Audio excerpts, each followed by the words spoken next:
Al-Quran untuk dihafal. Saya memiliki harapan yang sangat tinggi.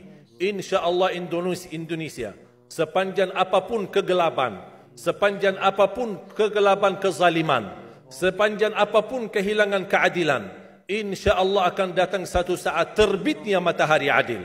Dan InsyaAllah Indonesia akan menjadi negara Al-Quran. Saya bisa meyakinkan gitu karena saya telah merasakan bagaimana di Turki.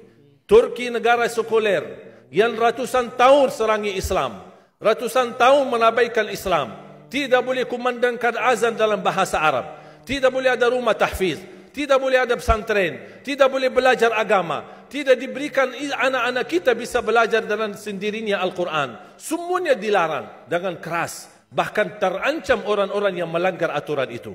Allah Subhanahu wa taala melahirkan seorang presiden yang bisa membaca Al-Quran. Coba buka di YouTube bacaan Erdogan bagaimana. Itu dilahirkan dari negara sekuler. Saya bisa meyakinkan insya-Allah 1 juta menghafal Al-Quran.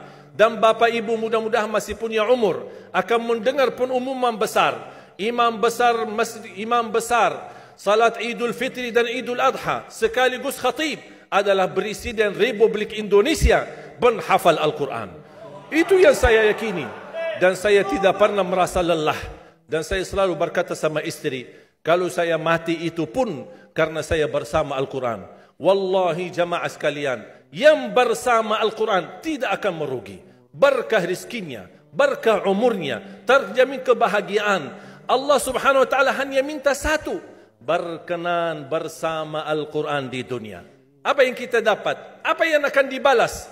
Akan Al-Quran temani kita di dunia, akan temani kita saat sakratul maut, akan temani kita di kuburan membela kita, akan menemani kita saat kita dibangkit oleh Allah, akan menemani kita saat hisab, akan menemani kita saat berjalan di atas sirat yang sangat tipis dan panjang, bahkan tajam jalanannya. Begitu sampai ke surga, apakah Al-Quran melepas? Tidak akan melepas. Al-Quran masih berkenan, padahal kita hanya cuma sekali berteman sama Al-Quran di dunia. Dia begitu luar biasa panjangnya bertemanan sama kita sampai ke surga. Bahkan akan temani kita masuk surga. Sebagaimana bersabda Rasulullah SAW, yuqalu liqari'il Quran, ahlul Quran di dunia yang kesibukannya baca, kesibukannya hafal, tidak membuangkan waktu sia-sia, selalu bersama Al-Quran. Allah suruh dia, bacalah dalam surgamu, naik derajatmu. Baca, naik lagi. Tambah lagi baca, naik lagi. Sampai di posisi mana pun anda berhenti baca, disitulah posisimu di dalam surga. Bagaimana kata Siti Aisyah di riwayat Imam Muslim, jumlah tingkatan-tingkatan dalam surga Allah sesuai jumlah ayat Al-Quran. Oleh karena itu tidak ada yang lebih tinggi di dalam surga Allah daripada Ahlul Quran. Cukuplah bahagia Ahlul Quran ketika di hari kiamat dipanggil. Semua manusia dibangkitkan oleh Allah. Malaikat memberikan pengumuman. Mana Ahlul Quran? Berdiri, rapat, berdekatan. Mereka maju. Mau bawa kami ke mana? Kalian terpilih menjadi orang yang terdekat sama Allah. Karena Ahlul Quran adalah keluarga Allah Subhanahu wa ta'ala. Bukan hanya kita sendiri yang mendapatkan anugerahnya dan manfaatnya.